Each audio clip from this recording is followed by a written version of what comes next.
오늘 요 짧은 이 비유 속에는 성경 66권의 이야기가 다 들어있다고 볼 수가 있습니다. 그리고 또 이 속에는 십자가와 부활이 들어있어요. 우리가 성경 66권을 쭉 살펴보면 결국에서 그곳에 이야기하는 것은 십자가거든요. 십자가와 부활, 바로 예수 그리스도를 이야기합니다. 자, 오늘 본문에 나타난 돌아온 탕자, 이 둘째 아들의 현실은 곧 하나님 품을 떠난 인간의 비극적인 삶을 이야기해주고 있습니다. 보십시오. 에덴 동산, 인간이 어떻게 보면 하나님과 같이 되고자 한번 잘 살아보겠다고 정말 발버둥 치지만은 그 결과는 더 깊은 죄악의 수렁텅이로 빠져들게 되고 결국엔 도저히 스스로는 돌아올 수 없는 이런 상황 가운데 가는 이 인간의 모습이 바로 오늘 본문의 이야기 속에 다 숨어 있습니다.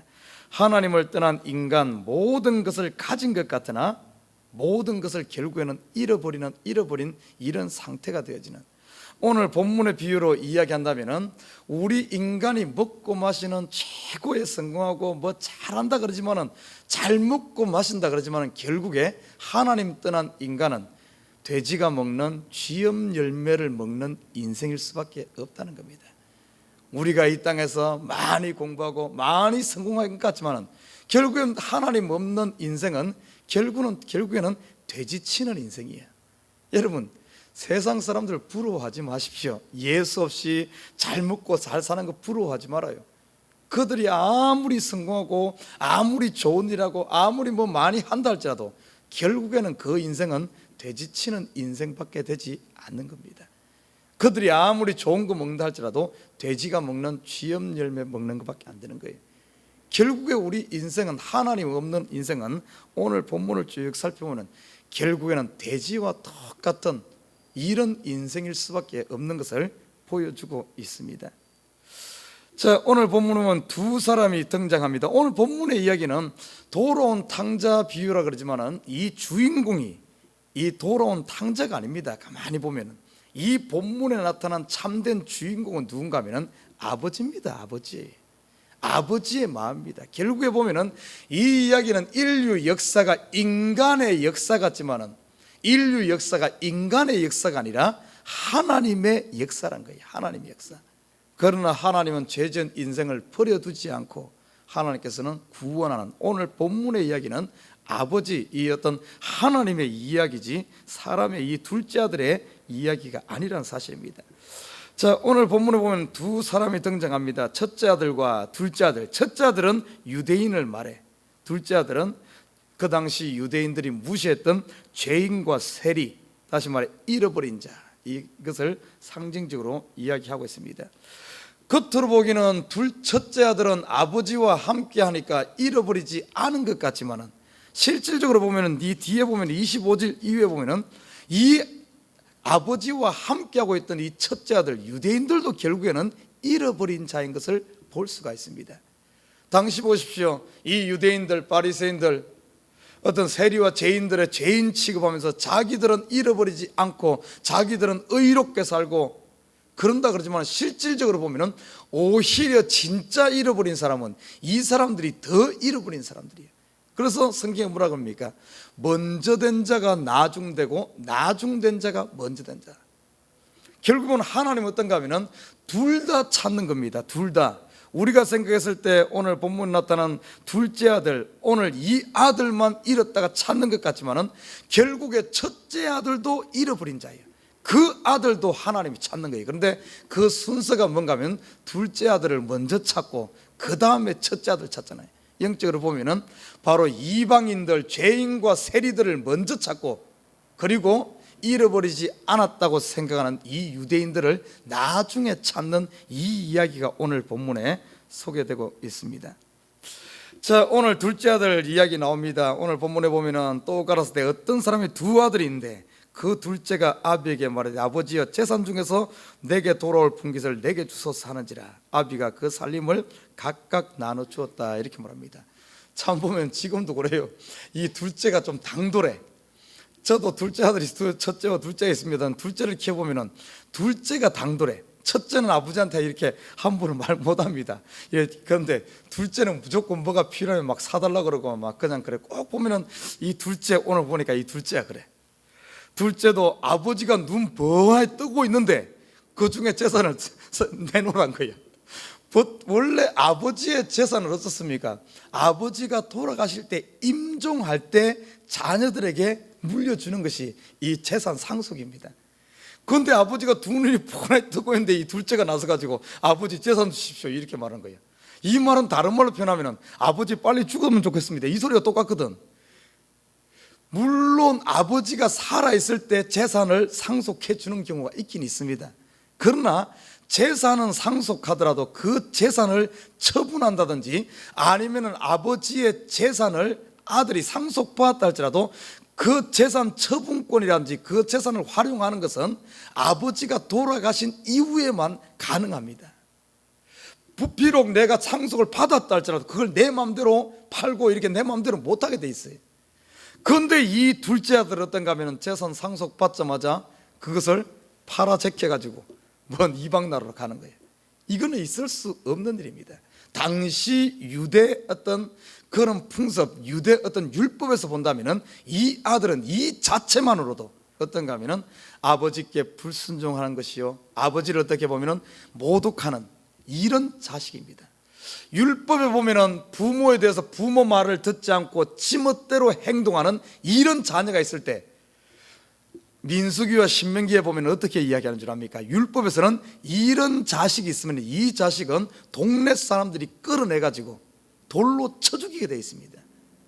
이 둘째 아들은 벌써 아버지 재산 팔아가지고 먼 나라로 가고 벌써 이 자체만으로도 이건 돌 맞아 죽을, 율법에 보면 죽어야 하는 이런 자식입니다. 자, 그럼에도 불구하고 이 아버지가 이 자식이 달라는 대로 그렇게 하는 대로 그대로 다 줬어요. 여러분, 아버지가 왜 모르겠습니까? 여러분, 자식을 키워보면 아, 저놈은 미리 달라는 거 보니까 벌써 일 저지르겠구나 다 알아요. 아는데도 불구하고 아버지가 그 아들에게 그 재산을 나눠주고 재산 처분하고 감에도 불구하고 그걸 막지 않은 이유가 뭐겠습니까?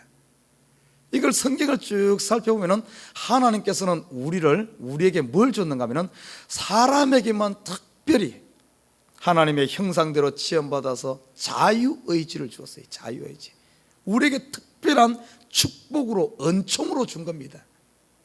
그런데 하나님께서는 우리에게 주신 복으로 줬는데 그 복을 우리 사람은 어떻게 활용하는가 하면 죄 짓는 데 사용하는 거예요. 결국에는 우리의 자유의지가 선악과를 따먹게 하고 죄를 짓게 만들잖아요. 그럼에도 불구하고 하나님께서 우리 죄 지을 줄 알면서도 왜 그것을 막지 않고 그대로 보고 있을까요? 왜 그럴까요? 우리의 속성을 너무나 잘 알아.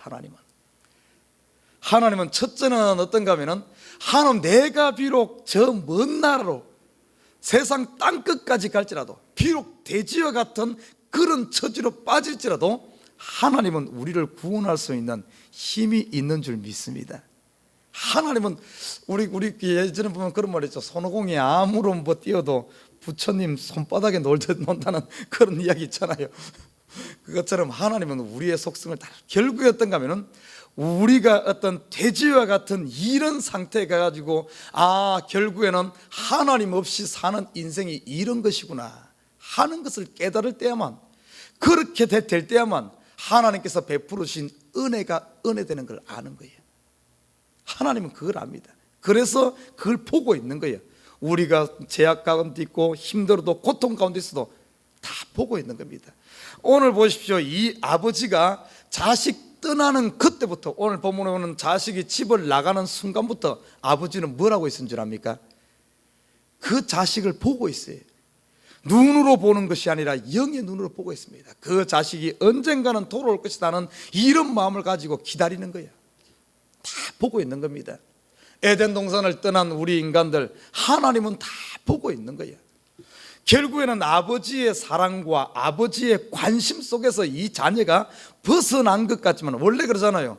원래 부모 밑에 있을 때는 빨리 부모를 벗어나서 독립하고 싶은, 그래서 학생들이, 뉴욕에 사는 학생들이 대학을 뉴욕인데 잘 안 가고 저쪽 딴 데로, 업스테이트나 어디로 딴 데로 가는 이유가 뭔가 하면은 부모 떠나서 좀 마음대로 한번 살아보겠다고 그래서 그쪽으로 가거든요.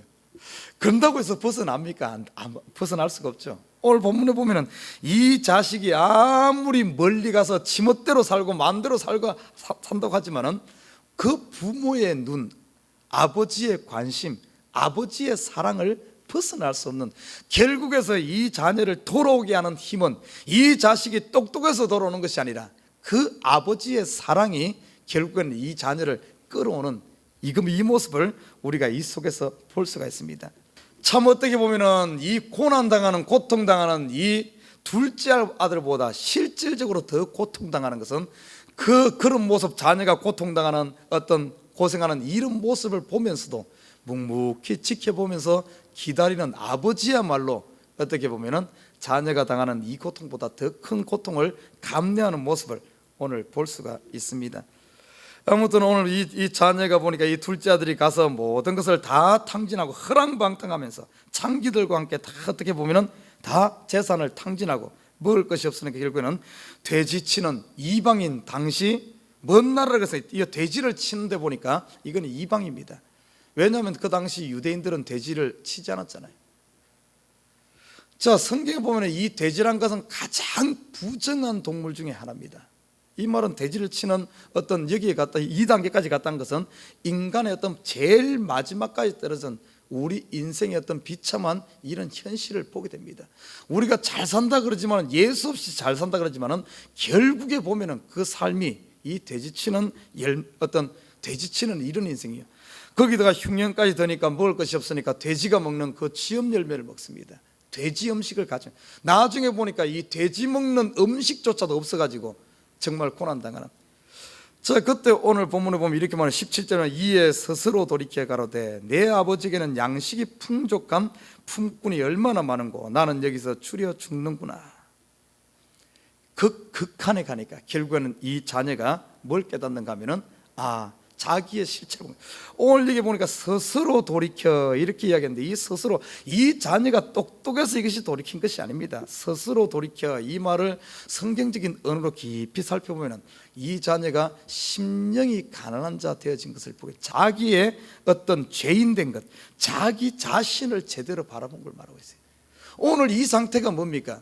예수님께서 와서 복음 전할 때 자기가 죄인된 것, 자기가 세리인 것, 어떤 자기가 무시당하는 것, 이런 것, 자기가 죄인임을 안 사람들이 어떻습니까? 예수께 나온 거예요. 예수께. 그러나 자기가 죄인이 아니라고 생각했던 바리새인들과 그 당시 유대인들, 잘났다고 생각하는 이 사람들은 예수께 나오지 않았잖아요. 그래서 성경에 보면은 심령이 가난한 자는 복이 있다 이렇게 말하는 거예요. 왜냐하면 오늘 본문에 보니까 심령이 가난해졌을 때 자기를 보는 거예요. 내 신세를 보는 겁니다. 내 처지를 보는 겁니다. 그런 사람만이 어떤 자기 신세를 보는 거, 의지할 게 아무것도 없거든.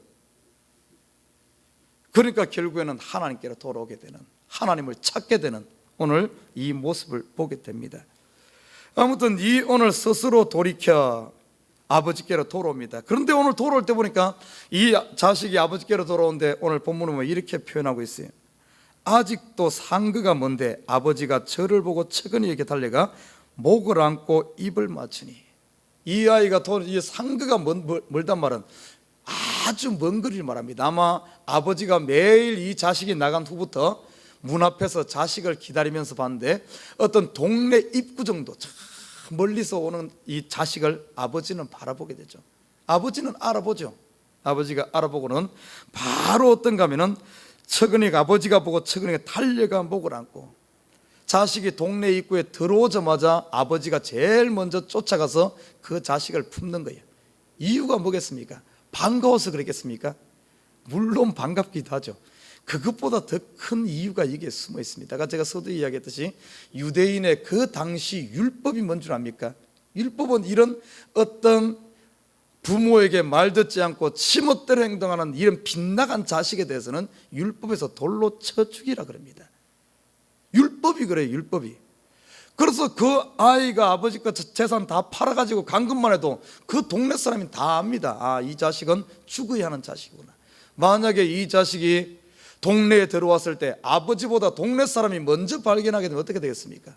그 자식은 돌로 맞아 죽는 거예요.